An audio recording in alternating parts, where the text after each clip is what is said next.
এই যে পরীক্ষায় কিন্তু এইভাবে লিখতে হয়, পরীক্ষায় এইভাবে আসে যে কোনো পাঁচটা এরকম ভেঙে তারপর লিখতে হয় এটা কৃত প্রত্যয় নাকি তদ্ধিত প্রত্যয়। এখন এই বিষয়ে ডিটেলসে জানতে হলে কি করতে হবে, শুভঙ্কর স্যারের ক্লাস নিয়মিত করতে হবে। এইচএসসি বাংলা দ্বিতীয় পত্রে যে টপিকগুলো খুবই কঠিন এবং জটিল মনে হয় তার মধ্যে অন্যতম প্রকৃত প্রত্যয়। প্রিয় শিক্ষার্থী, এইচএসসি 26 সালে বা 26-এর ব্যাচে তোমাদের এই 4 দাগের যে প্রশ্নগুলো হয়, সাধারণত প্রশ্ন হয় উপসর্গ থেকে, সমাস থেকে আর প্রকৃত প্রত্যয় থেকে। এবারে কিন্তু সমাস ও প্রকৃত প্রত্যয় দুইটাই ছিল। তা আমরা আজকে 4-এর ক অর্থাৎ প্রকৃত প্রত্যয় নিয়ে আলোচনা করব। তো আলোচনা বা সমাধানের শুরুতেই আমরা দেখে নেই যে আসলে প্রকৃতি আর প্রত্যয় কি, যেহেতু এটা আমরা আগে পরে কখনো পড়ি নাই, এই তোমাদের ইন্টারমিডিয়েট শুরু হয়েছে বা তোমরা এসএসসি তে কিছুটা পড়তে পারো। তাহলে এখন দেখো প্রকৃতি কি। প্রকৃতি হলো শব্দের মূল বা আদি অংশ। প্রকৃতি হলো শব্দের মূল বা আদি অংশ।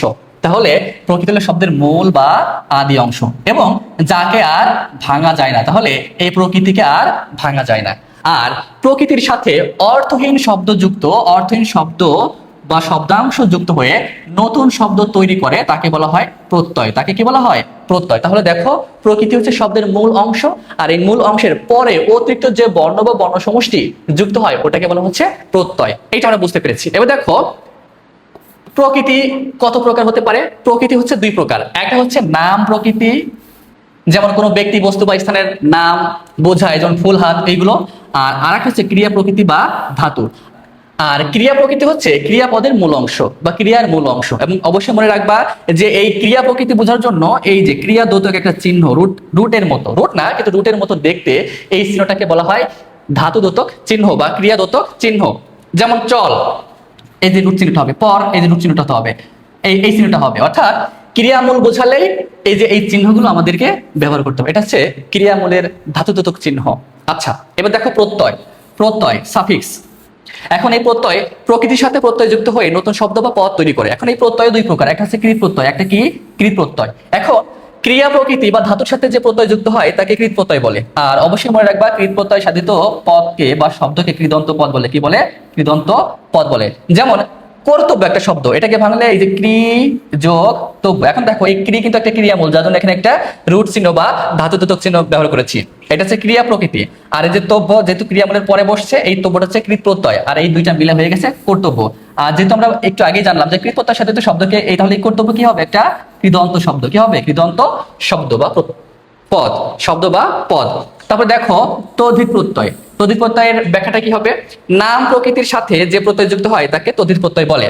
আর তদ্ধিত প্রত্যয়ের সাথে তো শব্দকে তদ্ধিতান্ত পদ বা শব্দ বলে। যেমন দেখো আমরা একটা শব্দ নিলাম রূপালী। রূপালী একটা শব্দ, এটাকে ভাঙলে হয় রূপা আর একটা হচ্ছে আলী। এখন এই রূপা দিয়ে তার কোনো কাজ করা বোঝাচ্ছে না বা ক্রিয়ামূল বোঝাচ্ছে না, এটা একটা নাম শব্দ বা নাম, মূল প্রকৃতি বা নাম প্রকৃতি। আর এই নাম প্রকৃতির সাথে যে প্রত্যয় যুক্ত হয় তাকে বলা হয় তদ্ধিত প্রত্যয়। আর এই তদ্ধিত প্রত্যয় যুক্ত শব্দকে বলা হয় তদ্ধিতান্ত শব্দ বা পদ। এখন দেখো আমরা সমাধানে আসি। বর্ধমানকে ভাঙলে হয় বৃদ্ধ যোগ সানস বা যেটাকে আমরা মান বলি। তাহলে বৃদ্ধ একটা ক্রিয়ামূল, তাহলে এটা কি হবে? কৃত প্রত্যয়। পরীক্ষা এইভাবে লিখতে হবে। তারপরে দেখো খ দাগে আছে বা দুই দাগে আছে শ্রবণীয়। তাহলে এই শ্রবণীয় এই শ্রু ধাতু থেকে আসছে, আর এই প্রত্যয় হচ্ছে অনিয়। আর এই যে রুট চিহ্ন যেহেতু আছে, এটা ধাতু আর ক্রিয়ামূল, আর ক্রিয়ামূলের সাথে যে প্রত্যয় কৃত প্রত্যয়, তাহলে এটা কি হয়ে যাবে? কৃত প্রত্যয়। তারপরে দেখো গ দাগে আছে নবান্ন। নব যোগ অন্ন, নব দিয়ে তো আর কোনো কাজ করা বোঝাচ্ছে না, তার মানে এটা হচ্ছে নাম প্রকৃতি। আর নাম প্রকৃতির সাথে যে প্রত্যয় যুক্ত হয় সেটাকে বলা হয় তদ্ধিত প্রত্যয়। আচ্ছা, এরপরে 4 দাগে দেখো সৌন্দর্য।